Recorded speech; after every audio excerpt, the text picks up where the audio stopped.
how do we define a good night's sleep? Well, research confirms that 90% of the population needs 7 to 8 hours sleep per day.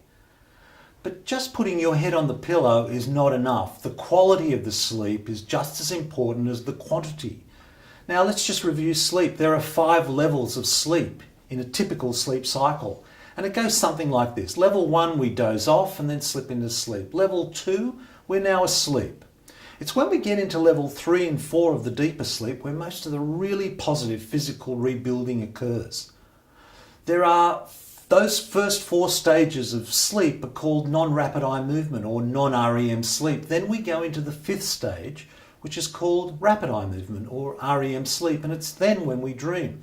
That whole cycle, 5 stages, takes 90 minutes and repeats itself 4 or 5 times per night, ideally without waking, and that adds up to 7 to 8 hours of sleep per night. But most importantly, we should be breathing well for sleep to be really effective. And we'll be talking more about breathing in another blog, and it's exactly why we've made it one of the pillars of our program. Ideally, we should be in those deeper levels of sleep between the hours of 11 and 4 in the morning. So how do we improve our sleeping pattern?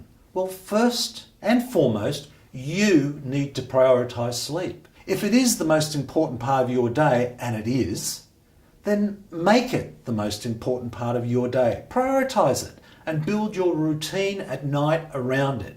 Now, this is going to require some planning, particularly around meals perhaps, but we have some great suggestions on that in our Nourish blog. Another thing is to avoid caffeine after 2 p.m. It's a stimulant. Also, moderating alcohol consumption. It may make it easier for you to go to sleep, but it will most certainly not help you sleep better. In fact, quite the opposite. Try at least 3 to 4 alcohol-free days per week and you'll be amazed how much better you sleep and feel. Try and get to bed at 9:30 latest, at least 4 to 5 times per week. Download our free bedroom guide for better night's sleep. Well, it's got some great tips, but here are some tips to get you started. Make sure the room is dark. This will help you prepare your body for sleep, and make sure that your head also is at least 2 meters away from electronic equipment. It doesn't help our brain to sleep like that. Don't check emails for an hour before you go to bed, and leave your phone out of your room. You don't need to check Facebook and Twitter throughout the night, and certainly not if you've prioritized sleep. Quieten your mind down. Prepare for sleep.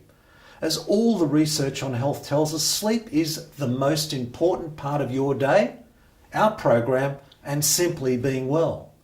Let's make consistent quality sleep a priority.